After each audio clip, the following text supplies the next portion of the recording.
back then, I mean, you could get away with copying the Nike logo. Today, you get sued and it shut you down very, very quickly. It's wearable art. It's like collecting art, right? Like, you know, I did the $250,000 shoe, and now we're working on a $4 million shoe. And can you talk about that shoe, or who it's for, or? I'm gonna build it and then it's gonna sell. It's not for anyone. What goes into a $4 million shoe? I mean, there'll be some American alligator and diamonds.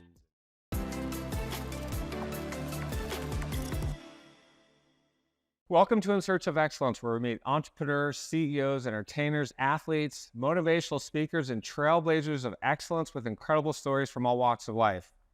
My name is Randall Kaplan. I'm a serial entrepreneur, venture capitalist, and the host of In Search of Excellence, which I started to motivate and inspire us to achieve excellence in all areas of our lives. My guest today is Dominic Ciambrone. Dominic is an artist, designer, culture creator, and entrepreneur. He is the world's leading creative custom shoemaker and is known throughout the world as the Surgeon. Dominic has built an incredible business by making handcrafted, one-of-a-kind sneakers for thousands of people, including celebrities like Justin Bieber, Drake, and LeBron James, professional sports teams, including the Golden State Warriors and Miami Heat, and some of the most iconic brands in the world, including Gucci, Bentley, Heineken, Pizza Hut, and many others. Dominic, thanks for being here. Welcome to In Search of Excellence. Thanks for having me. So let's talk about the size of the shoe market itself before we get into exactly what you do. So the athletic shoe market is $170 billion a year. If you look at it, Nike sells $47 billion of shoes a year. The custom shoe market is $738 million a year. And it's going to, if you believe the predictions, $11 billion by 2030. Can you tell everybody exactly what it is and what you do? There's just an opportunity, and you see it in all brands, that people want something one of one, right? Whether it's a custom Rolex or a custom Bentley. Like, everyone wants something that's unique to them. And why have something that many people have? And that's how I got into it. All my friends had the same shoes as me in high school. I might have got them early and had them before them, but at the same time, they were all the same. So it was like, how do I make something for myself so I can, you know, feel unique? I think my son started getting me into the sneaker thing. He was 14 years old, and we walked into a store, and he said, "Dad, I need a pair of shoes." And I thought, all right, you know, you have $150 to buy a pair of shoes. And he laughed at me. He said, "Dad, you know, you can't buy shoes for $150. I said, "Why not?"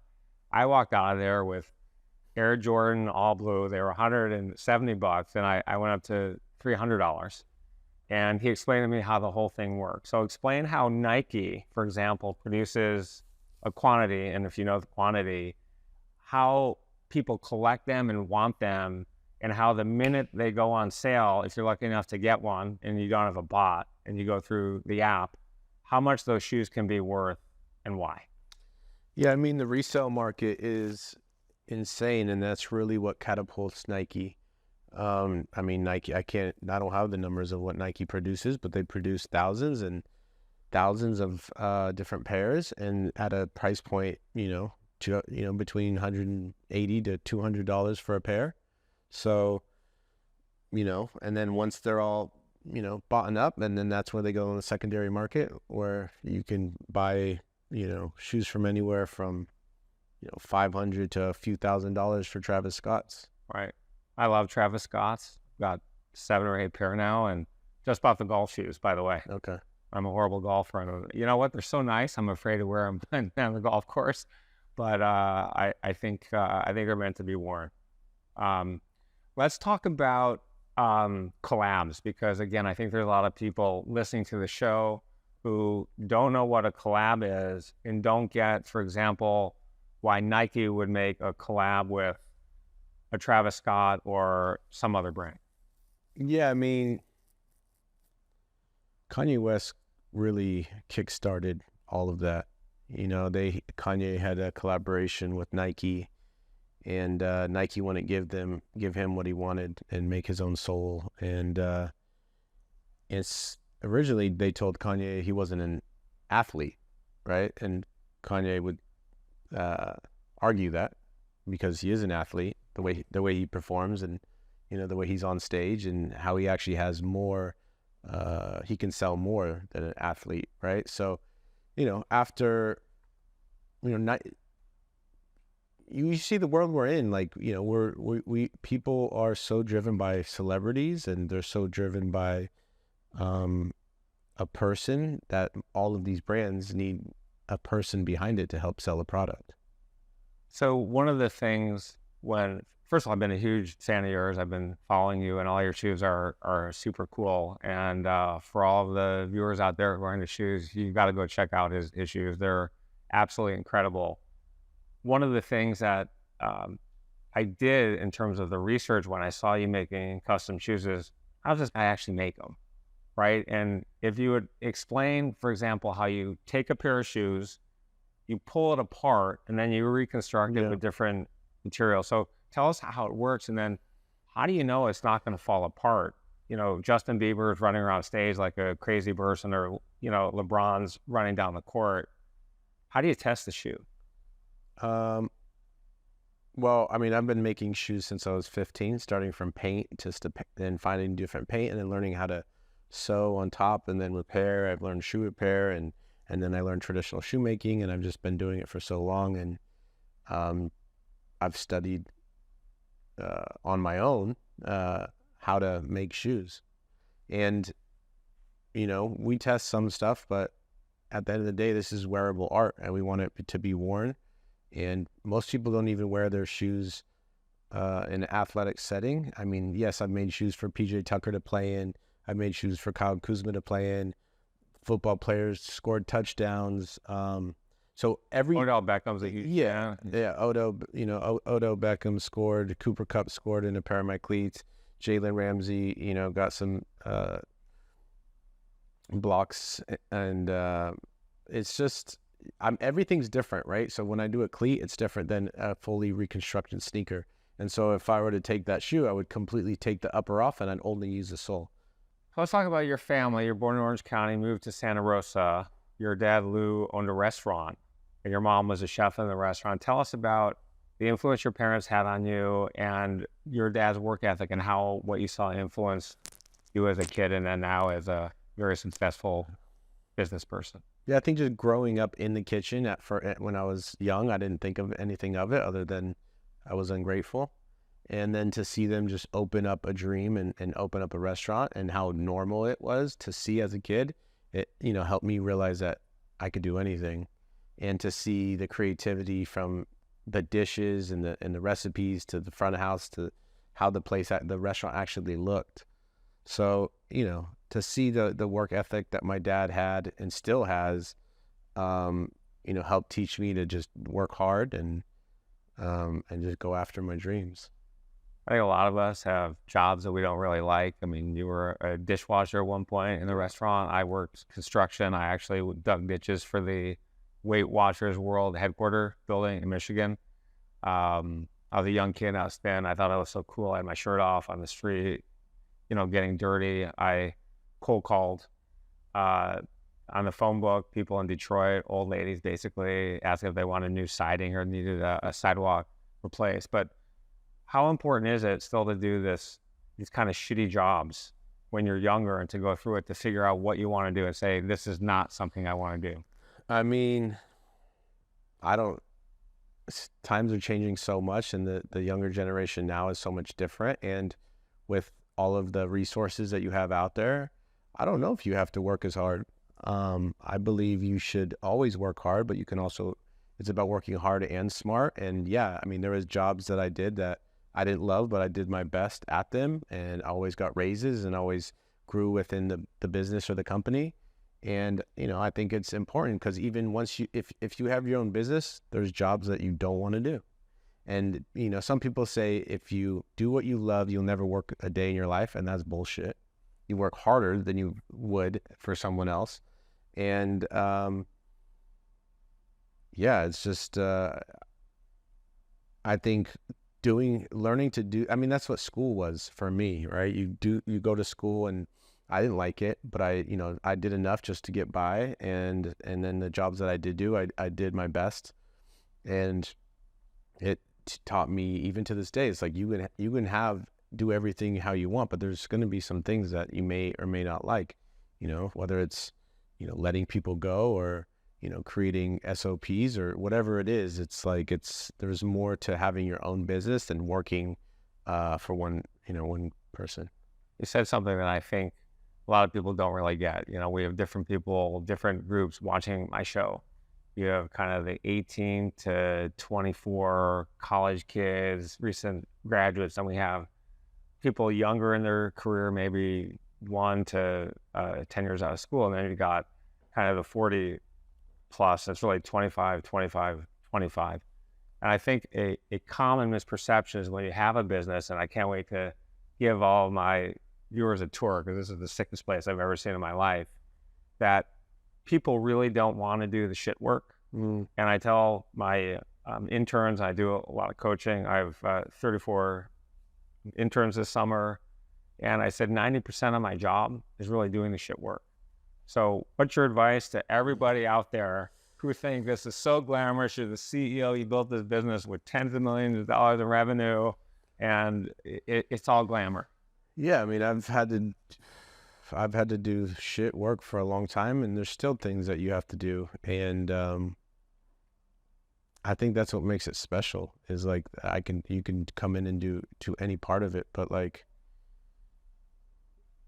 I mean, I brought on a business partner 6 years ago, and first thing he did, even before it was my partner, he was sweeping the floors and making sure that it was clean. And it's like, I still would have to, I pick up trash. I still, clean the toilet, like if it's dirty, and it's like, you can't teach someone how to do that. You just have it. You just do it. Like, I would do that anywhere. And it's just, I don't know. It's just instilled in me, I think.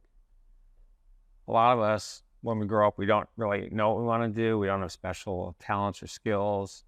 You always love building things. You like constructing things. You had a next door neighbor, which I'd love you to talk about. But what about all the people out there who don't have a passion at a young age or don't know what to follow?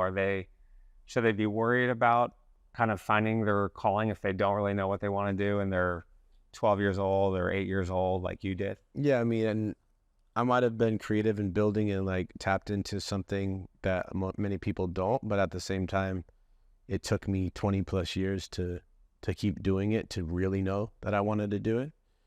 So even while I was exploring that, it was very insecure of thinking that was it yet. Even when I was making shoes for Justin Bieber, 15 years ago, I still was just like unsure, right? Because some months I'd make money and some I wouldn't. And it's like, that's not consistent or healthy. So I had to figure out how to turn it into a consistent business. But what I tell everyone, and that's why I teach classes and I teach workshops, it's about like, try as much stuff as possible. And that's what I do with my children. I have young kids and I let them try as much as possible and then see what sticks for them. Yeah. I mean, I believe failure is just a part of it. And if you really want to take a look at the word failure, it's quitting. Failure is giving up, or failure just means, giving up. But for me, in the sense that I've messed up so many pairs of shoes, I've, lost clients. There's a lot of things that went wrong before it went right, Do you think the fear of failure is necessary to be successful? The fear of failure? As a motivator? I mean, it's definitely motivating. You don't want to fail, and you don't want to, but like if it's crippling, that's not healthy. Like, it's better to fail than to never try at all, right? On anything, right? Just always move forward. And, the fail fast, right? The faster you fail, the faster you get through it and try something else. So let's go back to when you were 10 years old and you actually built a 2-story fort at 10 years old. I mean, were you actually buying the wood and taking the nails and actually, I mean, the thing worked where you could walk up and fall down? Yep. No, that's funny. I was telling my daughter the story last night about that. We found one of my soccer coaches worked at somewhere where that would leave a bunch of old wood, and we'd pick up different like 2x4s and plywood, and we'd grab it and then we'd cut it and screw it or nail it together in the backyard. We'd have stairs, we'd have underground, and you could sit up there too. So, I mean, We built probably 3-4 different types of forts. So, I just like building shit. but who got the hammer and the nails for you? I mean, we had it. Mine probably either had it in the house or my next door neighbor. Who was a contractor? Yeah. And you went and watched him, so you can actually. Yeah, I watched him. I would go and just watch him cut wood, watch him, put siding up and like build the inside of the house. I think people are watching you online now and saying, I want to build my custom shoes. Oh, yeah. I mean, how do you do it? That's why I teach. And there's so many people that reach out to me. They're like, we just watched you and your work, and then we learned how to do it. So I sold t-shirts in college, screen printed. I didn't have the printer myself. I would send them away. And Nike had the Just Do It campaign. And you go into the bookstore, some of the t-shirts are cool, some are horrible. So I said, all right, I'm going to make my own. Basically, back then, I mean, you could get away with copying the Nike logo. Today, you get sued and it shut you down very, very quickly.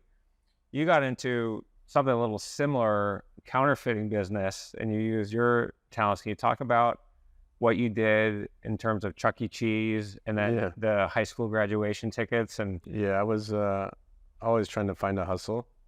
And so in our high school, we only were allocated so many tickets per family, and all of our friends and family had a lot of family, so we needed more tickets. So, and you could only buy so many. So we were like, well, why don't we just copy some? So I was copying and making tickets for a few years of my high school career, so more people can come. And then something happened that had a consequence to your brother. Yeah, my brother ended up, that was 2 years after I graduated, I think. He ended up getting caught, and he wasn't able to walk. He graduated, but he wasn't able to walk for the ceremony. I guess the lesson there is don't copy. I mean, don't steal copyrights and IP. I mean, the lesson is don't get caught. The lesson is don't get caught. Yeah. So let's talk about high school. And your cousin loans you a pair of Jordans, and they're up there. Yep. That's the pair right there. Yep, right there. Okay. So can I bring them down? Yeah. Here are the Jordans. So she lends you this pair of shoes. By the way, this doesn't look like it fit your feet, but maybe it's smaller. Yeah, I mean, Smaller feet back then. Smaller feet, but you know, when you were a kid, it didn't matter. You'd figure it out how to get your foot in the shoe. You'd figure it out. So talk about how cool it was to wear, I think these are 1985 OG Jordan 1. There were gangs in your neighborhood, basically, and you couldn't wear certain colors at school. So talk to us about borrowing the shoe and then the OC Club. Yeah, so in middle school, we weren't allowed to wear blue, red, or yellow. They were all gang-affiliated colors, so that's when I started wearing orange. My middle school crew was Orange Pride. We wore orange, so I would, find anything that was orange that I could wear. Sharpie, my Data Supremes at the time, orange. And then after middle school and high school, I was, you're able to wear more, just not so, in a certain way. So I could still wear colors in high school. You start out with a Sharpie. Yeah. I mean, I was sharpening shoes in middle school. I just wanted something that was unique.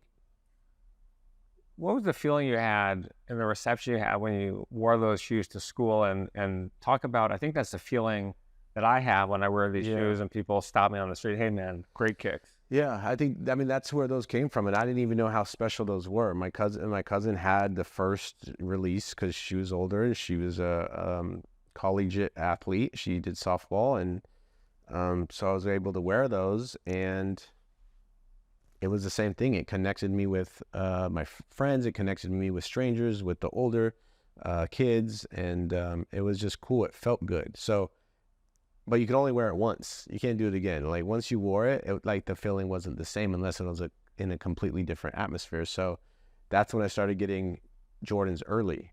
I worked in the mall and we had the hookup where we'd figure out how to get the Jordans before they were released. And I'd wear those shoes before anyone had them.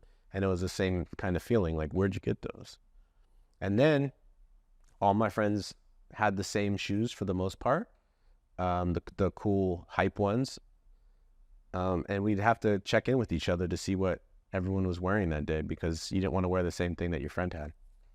So you change your closet around at some point. You change your room around. Tell us about the closet that you built, and then tell us about your prom tux and like what it looked like and why you made a camouflage. Yeah, so a lot of people just think that I only did shoes, and I was, again, like you said, doing things at a younger age that was repainting my bedroom, moving my bedroom around, making a rotating closet, and I did screen printing and embroidery. I was sewing T-shirts in high school. Grandmother bought me this home sewing machine that I still have it's probably 2002, and I was sewing T-shirts, and even my prom tux I made full camouflage. That came from the Yeah video with Usher and Little John.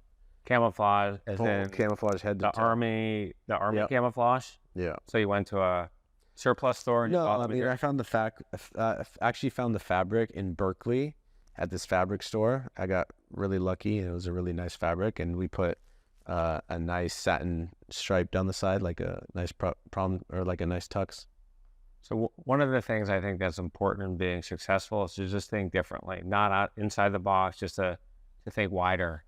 Tell us about the table you and your dad built on your grandma's old dolls, and kind of what went into that. Did you just kind of walk in and say, hey, we're going to do something really cool? My dad is probably one of the most creative persons I know. And when he was building the restaurant, all the artwork was different and unique. And one of the tables he built was a poker table with the cards laid out all the way around. It was on the wall, and then it had these little doll hands holding the cards. So it was really funny, but it's just it was cool to see the way he did things, even if I didn't think it was tasteful. But it was cool that he did it. And he did it himself. He didn't wait for someone else, and it wasn't perfect. So when I look at my shoe, and I've got some sick Travis Scott's on, Kevin Bowe, thank you for getting me these shoes, by the way, as a thank you gift. I would be afraid to touch the shoe, and I think the Nike brand is the swoosh. People know where the swoosh is. Yeah. So tell us about the first time you took it off and you put it on the tongue. I mean, what's here without the stitching? It's white. You got to cover it up, and then you put it on the tongue, I believe, for your first real mashup of a pair of Nikes. I don't recall my first Nike. I mean, besides painting a pair in all camouflage in high school, but cutting it up. I mean, even before I was even putting them back together, I just started cutting a bunch of stuff up. So, what people would think that I've ruined a bunch of shoes, for me, that was my schooling. That's how I learned how to do stuff. And I've done so many things to different shoe brands, and I've even merged shoe brands. Like, for me, I just see it as a canvas that I get to create. When you started collecting shoes, was it a hobby, and when did it become more than a hobby? And do you remember the first few shoes you bought and you started putting things in your closet? I think high school, it was less, I mean, I don't know if it was a hobby yet. At first, it was more just I liked dressing up. I went to school so I can show my outfits off. I got best dressed in high school. So for me, it was like, what outfit did I have that day? And the difference between me and a lot of my friends, I wore everything from Adidas shell toes to Stan Smiths to Rod Lavers to Timberlands to Sperry's to all types of shoes and outfits. And then, the sneakers were more the hype stuff, but I liked dressing in all different ways. When my son graduated high school, he wanted a nice watch, bought him a watch. I graduated high school, I got, I think, a Coach leather briefcase. I mean, that's kind of weird to get in high school because I wasn't going to work or anything. A lot of people want a new car. Yeah. Tell everyone what you wanted and what you got, and which is very, I think, unusual. Yeah, no, a lot of my friends wanted trips to Cancun or Cabo, and or got a car, and my grandmother bought me a home sewing machine called a PS 1013. It's the pack setter. I mean, I don't know what exactly it's called, but a pace setter, excuse me. It was just, I was just a kid that wanted to use a sewing machine. So I don't know the technical details, but that was a 13-stitch sewing machine. Can you explain to people what is there a 2-stitch? Is there a 50-stitch? What does that mean? I mean, 13 stitch just means there's different types of stitches. So zigzags, longer stitch, like there's so many different.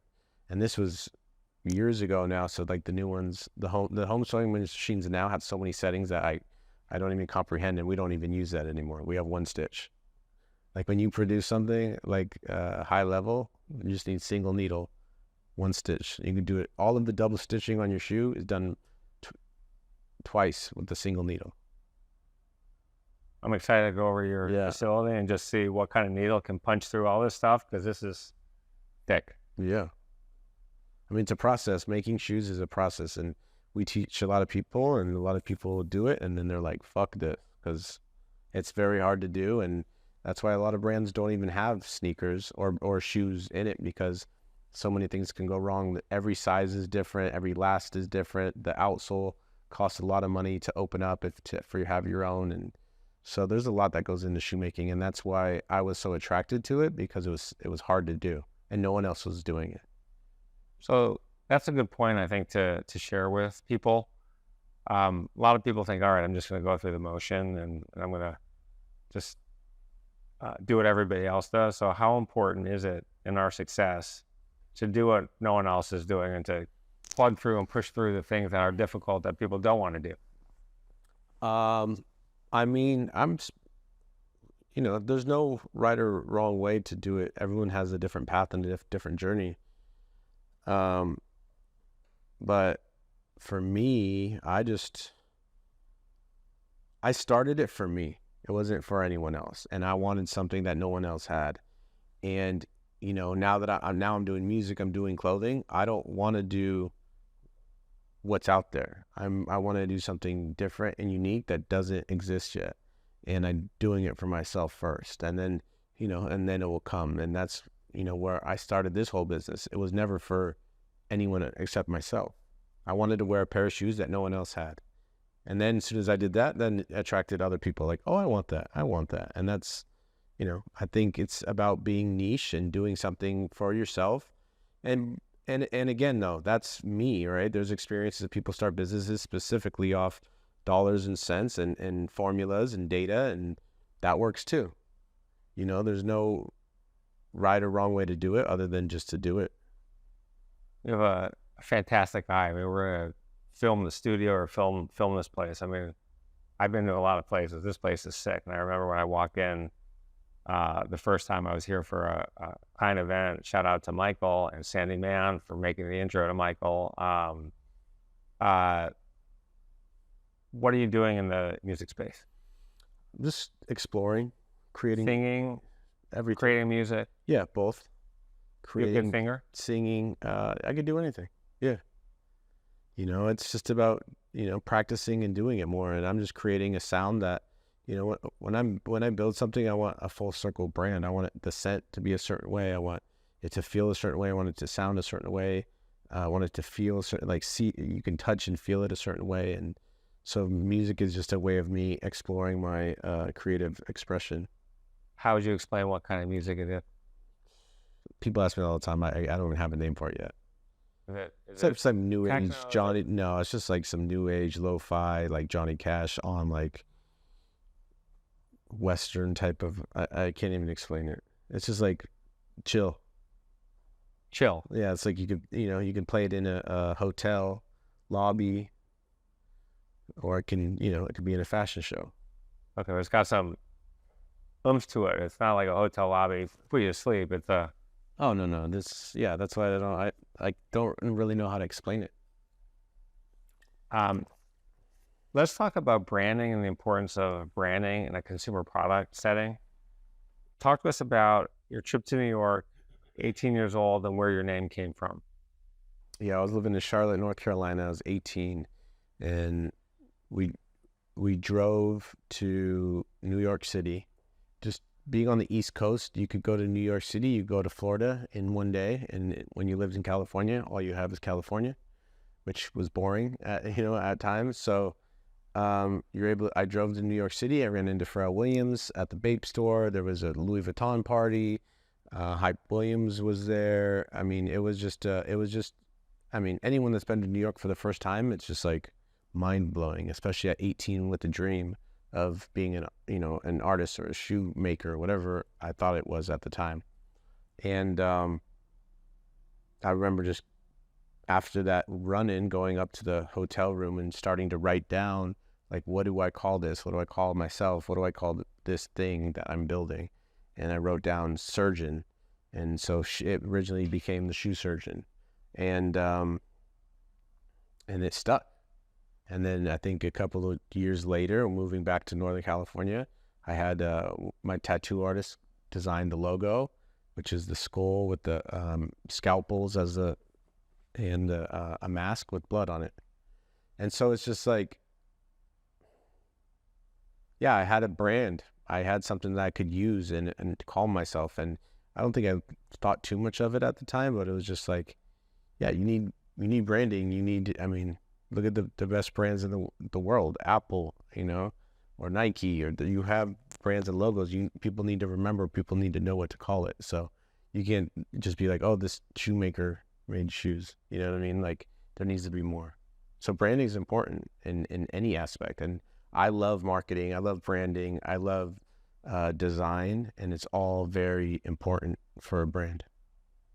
You tried junior college. You didn't like it. You moved to Charlotte to live with your grandmother. You did yard work for your uncle when you were there. Tell us about meeting a guy who made cleats for, I think, the Carolina Panthers. Yep. For the Super Bowl. Yeah. So when I was living out there, I was just going out to all the malls and meeting people and the kiosk and just doing as much as I could to meet people. And I think that's what's different about me too, is like, I'll go up and talk to anyone. Like, I don't care. Like, if I want to learn something, I'll ask. And I've been cursed away many times, but I remember walking through. Someone told you at some point to fuck off, I think. Yeah. 'Cause you were. Oh, yeah. One of the shoe repair guys told me to fuck off. And, I may have been a little angry, but I was just confused. How can someone, if I ask questions, how can someone just say fuck off like that? And so being in North Carolina, I was walking around the mall and I saw this kiosk, and this guy had shirts and I think shoes that he was painting. And I went up and talked to him, and he told me that he painted the game cleats for the Carolina Panthers. They were in the Super Bowl 2004. So it was just, I didn't care about football. I didn't care about sports other than playing soccer. But for someone to tell you that they painted cleats for a Super Bowl, like, that was a big deal for me. And to hear that and to be like, wow, it's amazing. Yeah. And then full circle. And, I've made many cleats for Super Bowls and won Super Bowls and got touchdowns. And it's not just paint, but it's just, I think as a kid or a person in general, the more you see, the more you'll, understand that you can go past that too. And that's why I teach too, and speak on everything, is so you can show. And the faster you see something, the faster you can get through the next part. I think one of the motivators that makes people successful is being challenged. Oh, that's really hard to do. And because it was super simple, we could all do it. Tell us about your job in niche market, and then someone challenged you on these size 7 Vans shoes, and why that was so difficult to do.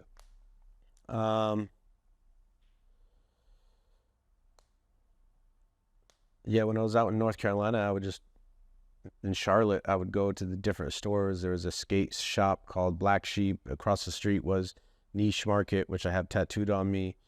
And I went in there and I just said, hey, I want to make a custom pair of shoes. And originally he was like, well, what are you going to put rhinestones on Air Force Ones? And I said, give me something and I'll do it.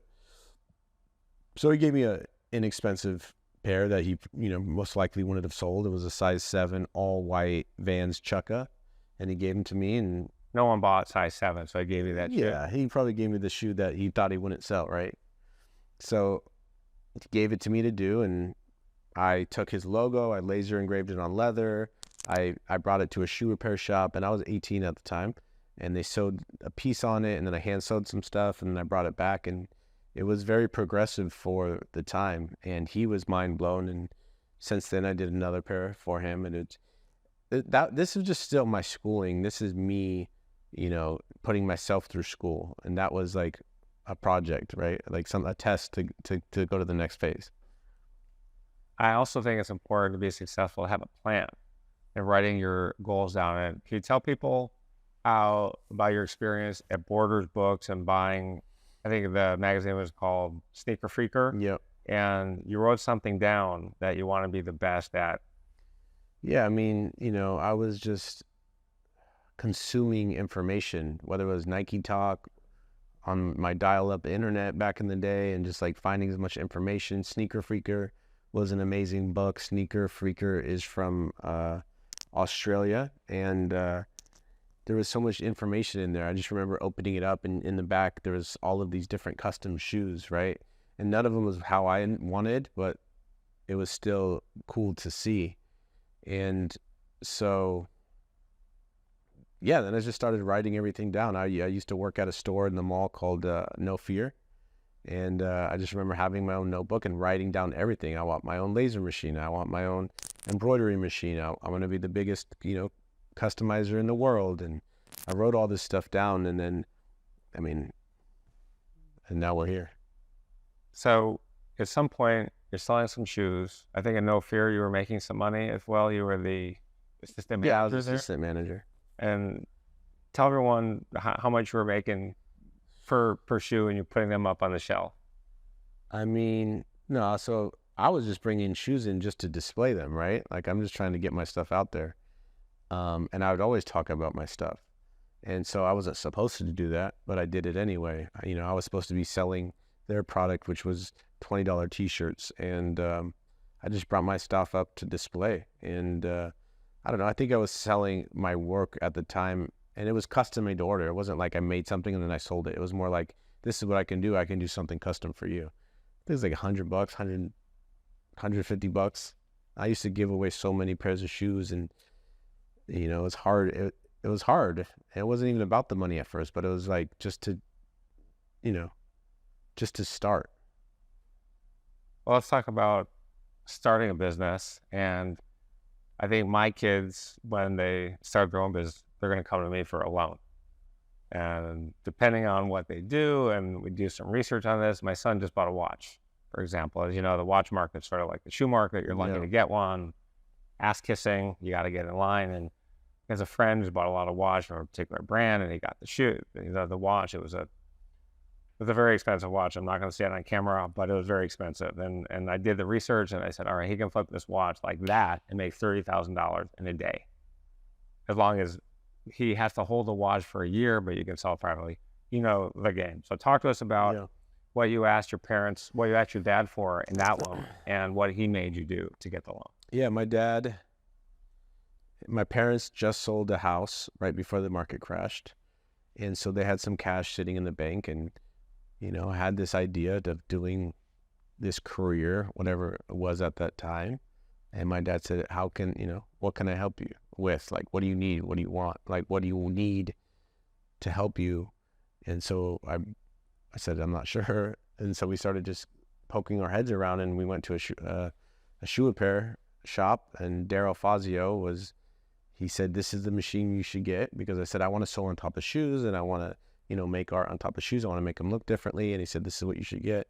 And it was $3,500. That's a lot of money. It's still a lot of money. That machine now is worth double that.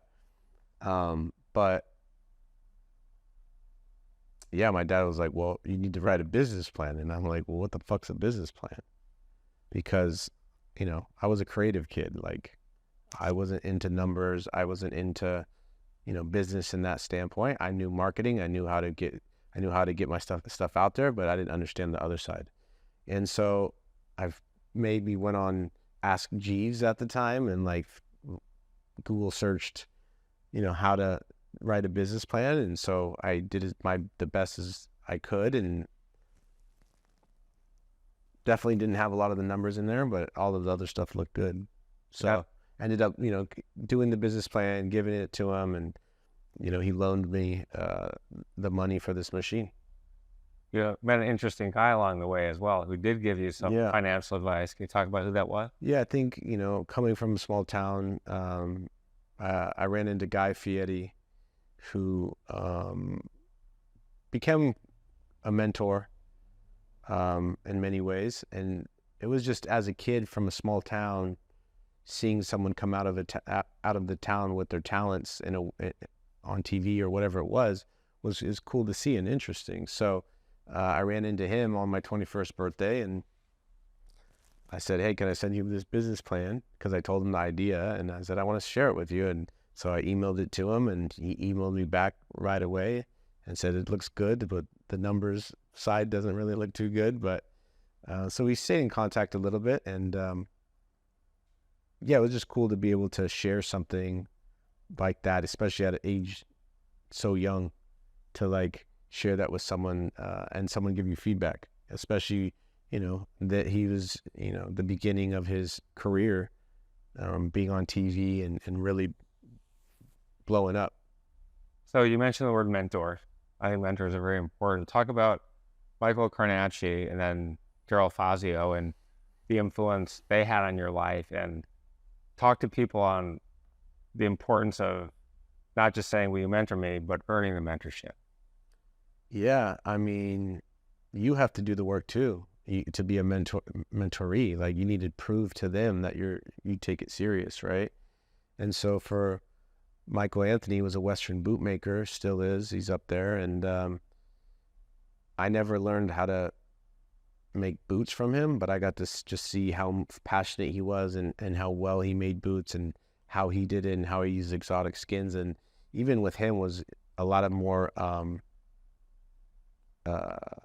spiritual journey stuff with him too, just speaking on, the mental health and stuff that we dealt with. And then Daryl Fazio was a shoe repair that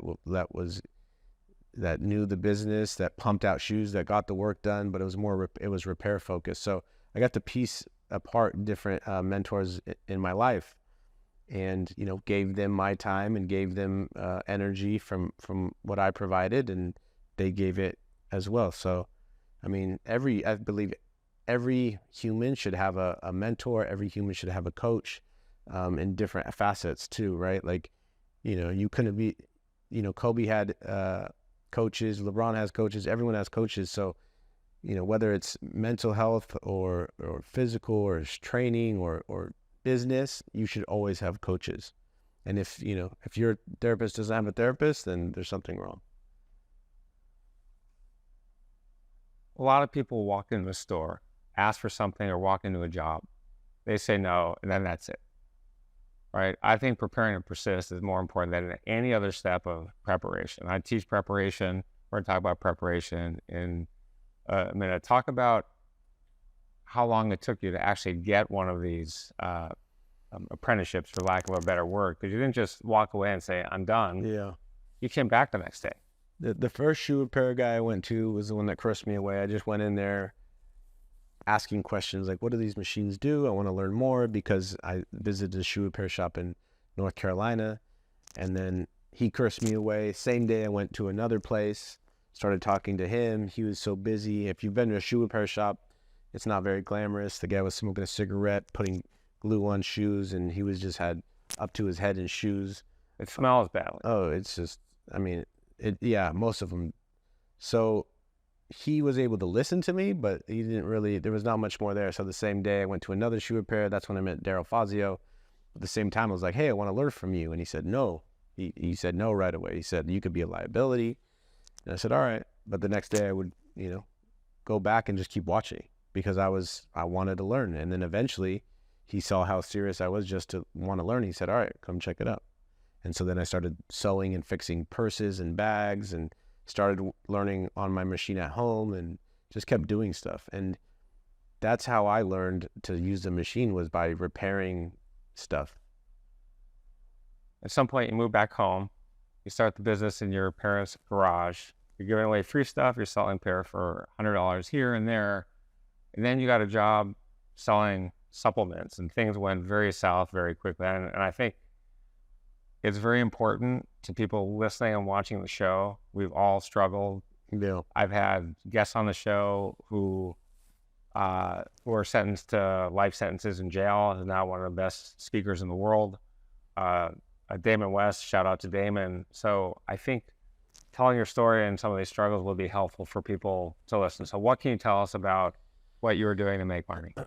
I mean, I was working at a gym, and I would also steal a lot of supplements to sell them however I could. I would take just about anything that I could sell, and that was, something that ate at me for the longest time and was very unhealthy, mentally and physically, but mentally, and ended up, in a very negative place because of it. You went to jail? I mean, I've been to jail a few times and ended up in the mental hospital a few times. So at some point you moved into a 2-bedroom house with 4 of your friends. You're partying, you're drinking, you're making some very cool shoes. Why don't you talk to us about your big break, will.i.am, Justin, having to produce all these shoes, and then sometimes your biggest break is great, but then there's also a big downside to that as well. Yeah, I mean, so I made another mentor through Facebook, Javier Laval, who was a shoe designer. You reached out to some random guy? Yeah, I just reached out. I mean, that's what I did. I mean, I had some work to prove that I was interested. I knew how to market myself in a way of like, oh, look, these shoes I did, or I'm interested in this. And so I reached out to Javier, and we just started talking on Facebook. And then eventually, I don't know, a year goes by, and he says, hey, are you able to make a pair of shoes for the VMAs for will.i.am? And I said, sure.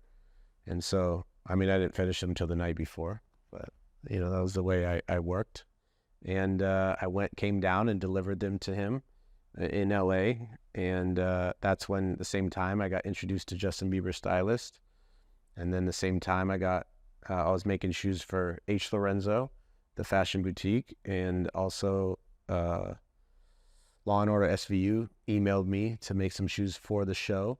The show was about you. I mean, basically, no. Well, I mean, it was about the pair of shoes. About the shoes. Yeah. It wasn't about me. It was about, this player in the show, had his own shoe line that was about to come out, and the manager had him on, and you got to watch the show for the rest. But the shoe played a main role on the evidence of what happened. So, 1 month, your first big month, you made $15K. Yeah. What'd you do with the money? I eat good. But it was gone like that. Oh yeah. When for a big amount of money at a young age, you just think, or for me, I just thought it was going to continue to come. And that was, sad and depressing for sure. So Justin Bieber comes in, wants 20 pair of shoes for the tour. You got to make them very, very quickly. Your mental health is not good. You're doing drugs. What prompted you to jump out through a window of the second story of a building onto concrete? Yeah. I mean, I made a lot of shoes for Justin Bieber, and then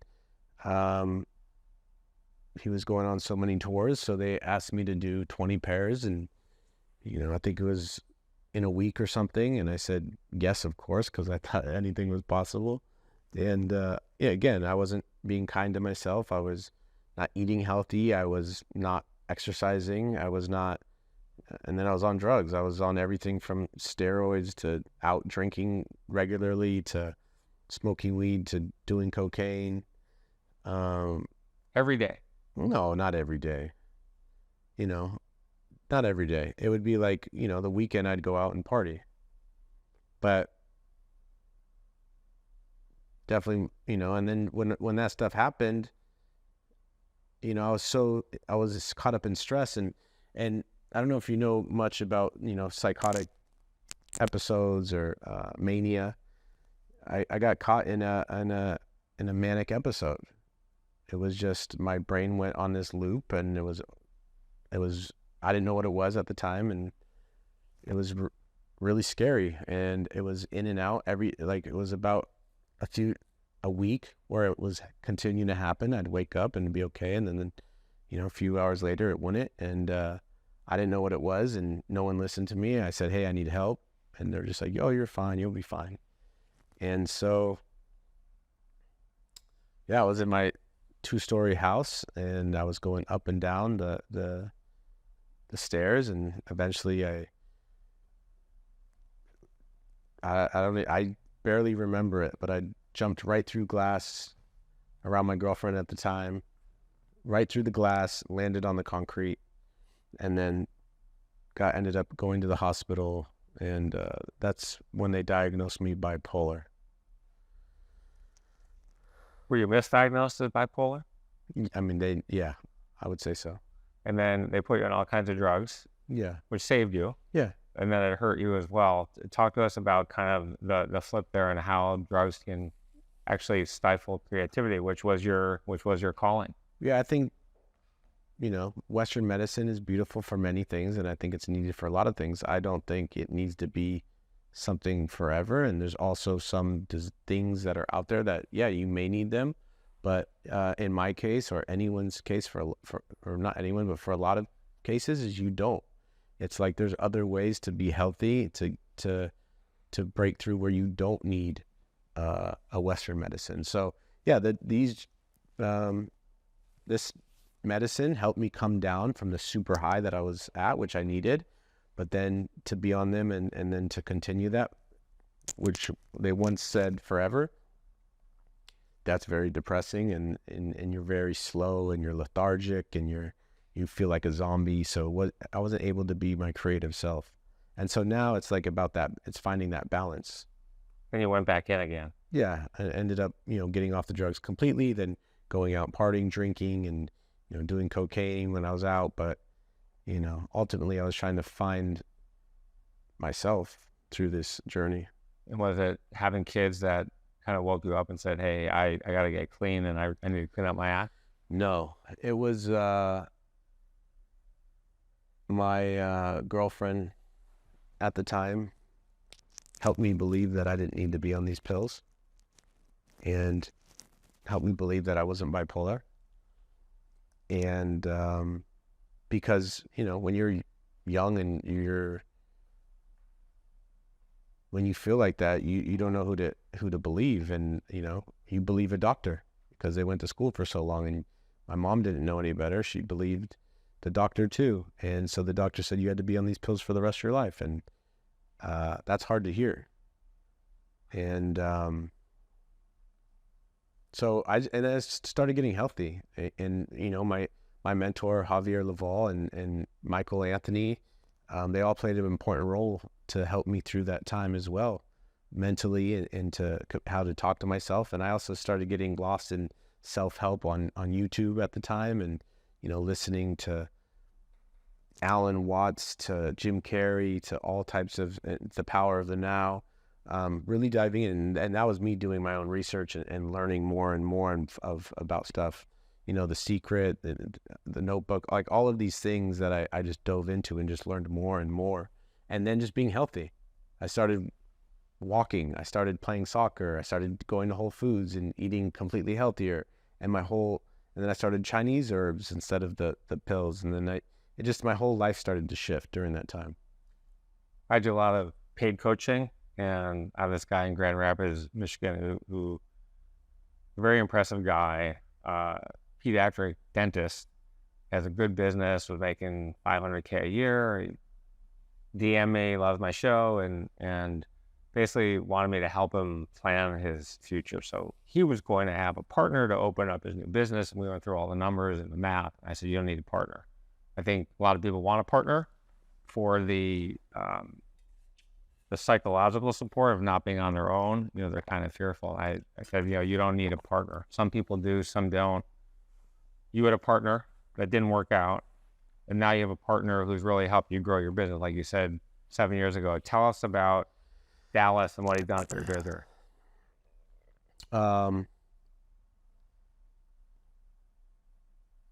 Yeah, I mean, I was building so much by myself, and slowly building the team and having a small team, and then being pulled in so many directions flying to New York to do events, like, doing classes already.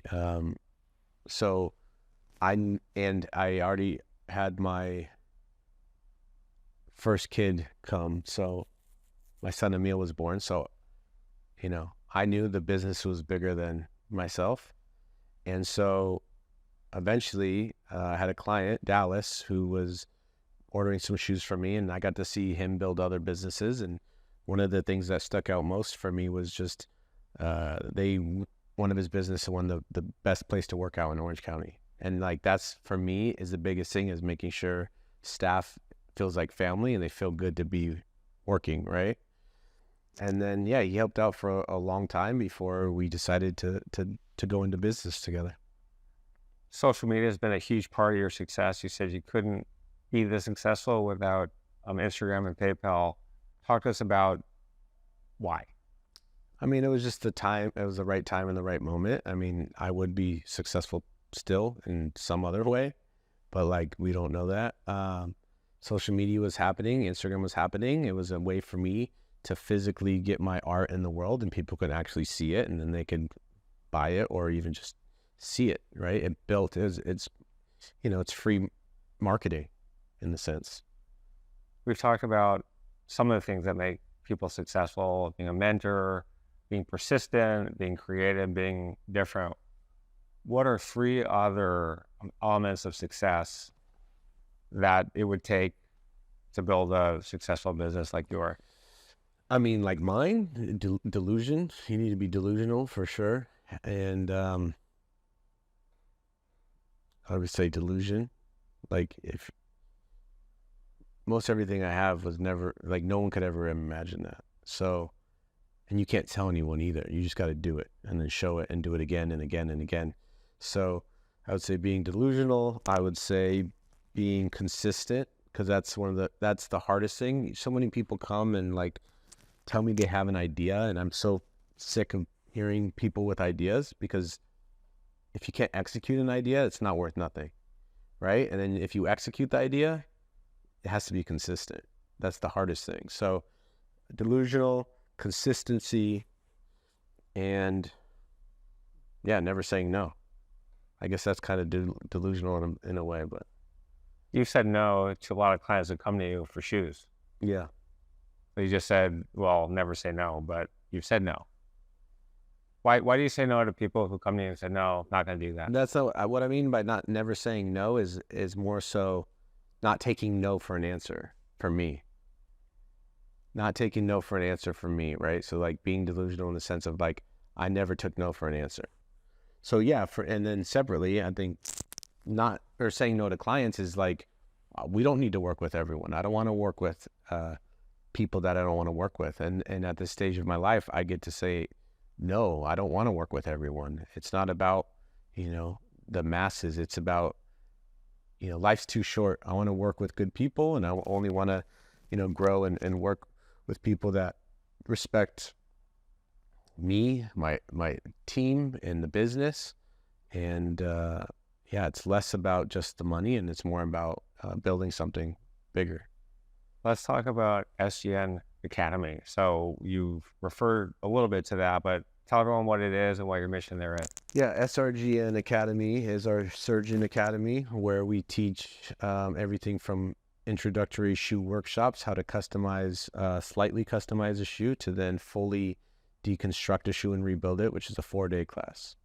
And it's just a way to get people to be creative and get into shoes. And people take the class and build other businesses out of it that has nothing to do with building a shoe. And then I've also taught, so many students that now build shoes and sell shoes, and then some that build their own classes and now have classes. And it's just a way for me to catapult someone to keep going into doing something. You walk around this place, which is incredible, and everyone's happy here. And I think one of the things is, you work in a really nice setting. The office is beautiful, well-designed. It's got everything here that people would love to work. Tell us about the league and why you built a basketball court here, which by the way, apparently is the place to be. You got all kinds of Yeah. interesting people, former players, you know, rappers like Simba. I saw him posting the other day. I'm like, hey, Simba, I'm going to go, you know, interview the shoe surgeon. It's like, man, that's dope.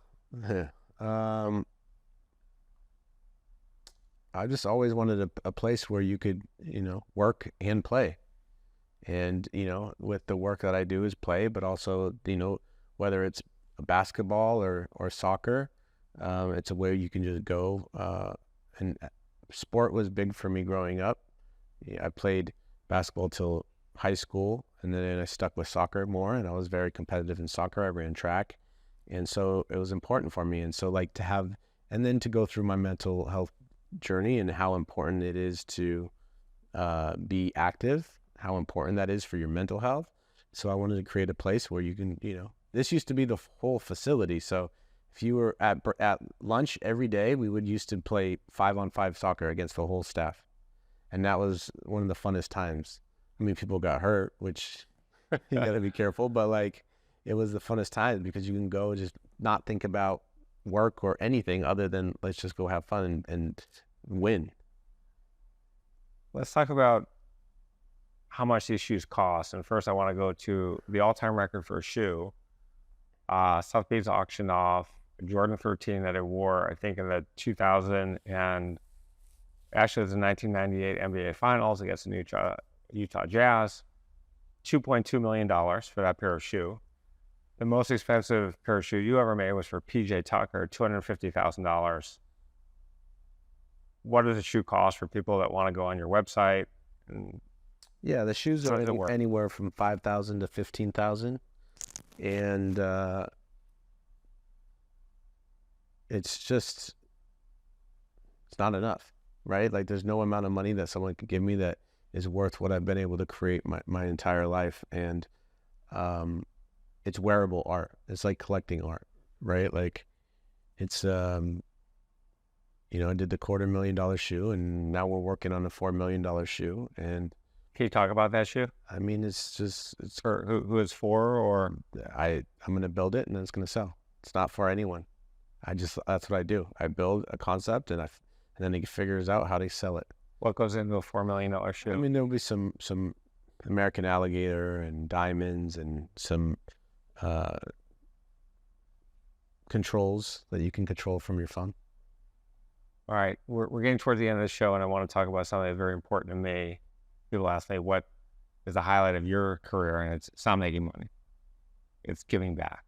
So talk to us about what you're doing to give back and how important it is for us all to focus on our mental health, which has long been neglected for way too long. Yeah, no, I think, you know, the simple give back for me was always, you know, if I had excess of stuff, giving it away. I mean, even to this day, I get so many things that now I bring it to staff and give it, because, you know, you can only have so much stuff. And I've come to this realization in the last 4 years that, like, really having no attachments to anything, I can figure it out and move forward through no matter what happens. But, you know, all of the uppers that we used to take apart, I would put other soles on them, and we would go around Skid Row and all the way around and give shoes away to people that needed the shoes. And now it's even just about the classes and the workshop and giving that, and, you know, doing things in a way that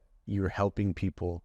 And so when you come take a class, it's less about just the shoemaking and also my story and all of the things that I overcame. And every human, you know, deals with mental health. It's not like it's new. It's just about how do you talk on it and how do you get through with it, right? And I'm grateful that I'm vulnerable and I'm able to share it, because it doesn't define who I am. And I've had a very wild, shitty, crazy past that most came from myself, and I didn't know that. And to get through the other side and to keep moving forward is important. So to be able to share that and to share the story and the journey, and also how I look at it now, it helps, you know, not only myself, but it helps other people get through. I always end my show with a game called Fill in the Blank to Excellence. You ready to play? My number one professional goal is enjoy life. because that's professional too. My number one personal goal is The cover of Men's Health right now.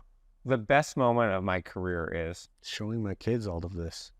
my biggest regret is That's a tough one. I don't believe in regrets. Being kinder to myself sooner. I wouldn't know what I don't know now, but like, you know, if you could go back and, you know, learning this faster, but it's like I had to learn it at the pace that I learned it. my biggest fear is Yeah, it's changed over the years. What is it now? the craziest thing that's happened in my career is Jumping out a window once it sticks out for me. if you could go back in time and give your 21-year-old self one piece of advice, what would it be? They would just say, I love you. Give yourself that love that most of us don't give ourselves. We're so hard on ourselves and no one teaches us that.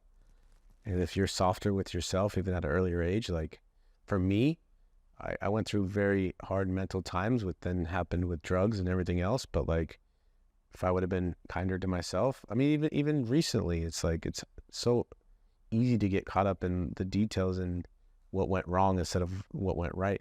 So being kind to yourself. What's the one question you wish I'd asked you but didn't ask you? What drives you? What drives you? I think it's a mix of things. The older I get and the more things in my children, it's a mix between me proving myself still, and my art, and showing myself that I can do anything, and showing my children I can do anything as well. Does money drive you? When we met a few weeks ago, you told me some numbers. We're not going to share them on camera right now. Yeah, I mean, I think, you know, what I've learned, and money was the hardest thing for me. I mean, it's still not easy, but it's energy at the end of the day. You know, a friend of mine years ago said, just look at it like energy exchange, right? Like I'm building a shoe. It takes me, my energy and everything, and a person may work a job or do whatever, but you get this money that they had to, you know, exchange their energy for, and it's able to exchange it. So yeah, to say money doesn't drive me at all, that would be false. But I don't look at it like dollars and cents, and I don't do it for, you know, just the money. It's for fulfilling something and showing my art to the world. I've enjoyed the interview. I've enjoyed getting to know you. I loved meeting you weeks ago, and as I said, I've been a fan for years. Had the opportunity to come and meet you in person. Was super pumped about it. You're an amazing guy. You have a great story. Congrats on all your success. I think it's incredible. So Yeah, looking forward to more in the future. It was good to meet you, and thanks for coming by and having me on the show. I'm glad we got to do it in my studio. Yeah.